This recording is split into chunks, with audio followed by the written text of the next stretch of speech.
Hey guys, so I got a story to tell y'all. And this is in regards to this young lady I met named Midnight, right? And so cuz I was like, "Why they call you Midnight?" She say because of the darkest journey of my life and why I wanted to be a transgender male.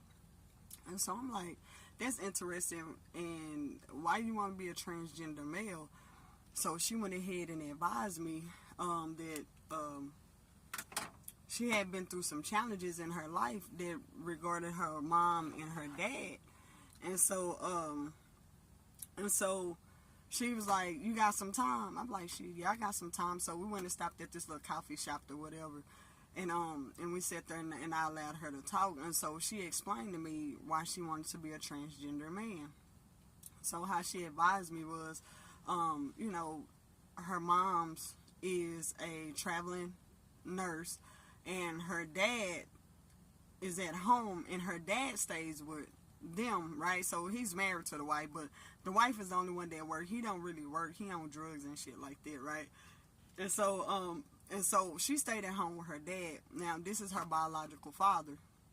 And so what she was explaining to me is when her mama was away at work, overnight and stuff like that, her dad, he was intimate with her.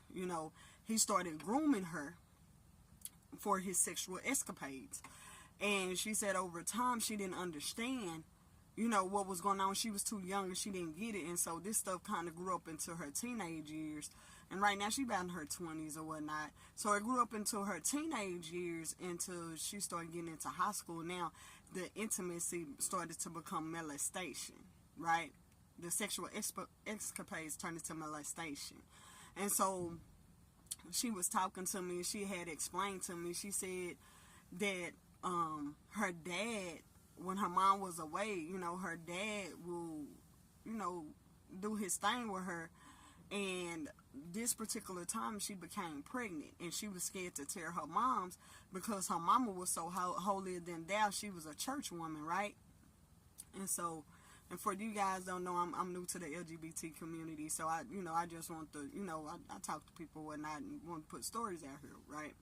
And so, also too, this is a trigger story, just to make y'all aware, this is trigger warning, and also this is for educational purposes only, right? So now, as she was explaining to me, her dad was being, intimate with her and whatnot, and she ended up pregnant. She knew who the baby daddy was, because it happens to her often. And so when her mama came in from her duties, her being over the road, out of town often, and she asked her because she noticed that her daughter was changing. She noticed that Midnight was changing. And so she asked Midnight what was going on. So the mother made her take a pregnancy test. The pregnancy test came back positive. So at the point, she holier than thou. She like, "Oh, Jesus, the devil gonna get you, and the devil in you, and Jesus gonna crucify you because you pregnant, out of wedlock and stuff like that." So Midnight was like, "Man, this was too barren. Man, I got a mother that's, that's religious. She won't even listen to what I have to say, and I'm scared to tell her who the daddy is, and I have a dad that's over here that's having his way with me and not taking me seriously. And he not looking at me as his daughter. He done took my innocence. He done took everything about me that makes me me. And I don't want to be a girl anymore. I want to be a boy." And so now, she out of high school at this point or whatnot. But her teenager, she was pregnant. So her mom paid for her an abortion. Right? And so she told her mom what was going on between her dad when, she wasn't there. She was like, "Oh, he wouldn't do such a thing. That's my husband, and you just want to take my husband." Now, mind you, this is her dad. This is her biological dad. And she like, "Oh, no, that's my husband, and you just want my husband," stuff like that. So at this point, Midnight, she don't understand, like, I'm this man's daughter. He's being intimate with me. You're my mother, and you just worrying about your God and this man that you call a husband, but you ain't asked me how I was doing or whatnot. To the point where Midnight was like, "You know what? I'm going to go ahead and I'm going to leave." And she left. She didn't have nothing but the clothes on her back. at this time, guys, she done graduated high school. She was just trying to run as far away as possible. She done got a couple of jobs, so, you know, she's working at night because at this point she don't have nowhere to live. So what she do during the day is kind of go, you know, go to the library. She was doing research on how to become a transgender man, right? And so she said she went through the process. She was able to save up enough money, and she was able to purchase her own, you know, place to stay. She still stayed in the Metroplex, you know, where her parents and stuff was, but she stayed as far as away from them as possible, to where if they wouldn't really just go out in the area, because remember, her mama is over the road, and her dad, you know, she don't know, and she said at this point she encouraged, so she went and got some counseling, and you know, she got some counseling for the transgender part. But it was something that was interesting that she told me. She said, man, to this day I still, you know, urinate in the bed. And I was like, well, did you try to get counseling for the mental state that you're in? And she was like, no. She was like, man, my heart is hardened to the point where she just wanted to, you know, she wanted to be a man at this point. She didn't care what she had to go through. She didn't want to be a woman no more.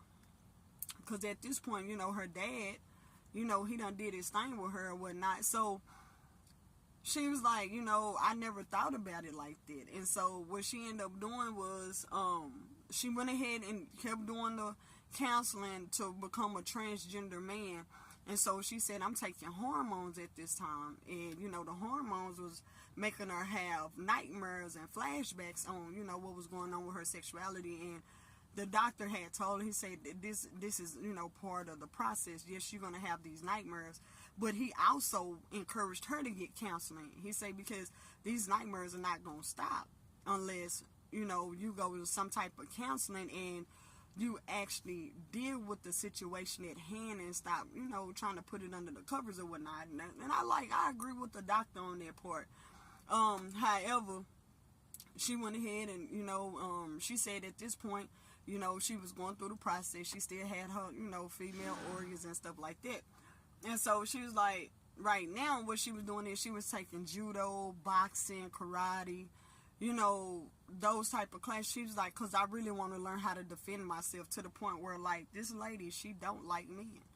Like, she said she don't even want to be in the same room with a man. And it's sad to say that, you know, the person that's supposed to love you, the one that's supposed to be your protector, your provider, was the same one that was having his way with her, you know. So that really messed her up. And so we talked or whatnot, and I was like, hey, just keep me informed on your journey, you know, how it goes. And she was telling me, you know, like right now, you know, she's working a job, she's trying to go to school or whatnot, and she's trying to enter into the LGBT community because she want to be able to, she wanted to be able to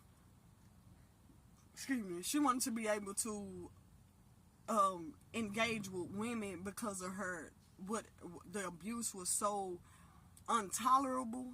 She didn't want no relationship with a man. She didn't even want to be around men, but she said, you know what, I wouldn't mind trying to build a relationship. Alrighty, guys, so if y'all want to hear more about this story, go ahead and comment in the comment section, and I'll do a part 2, that part.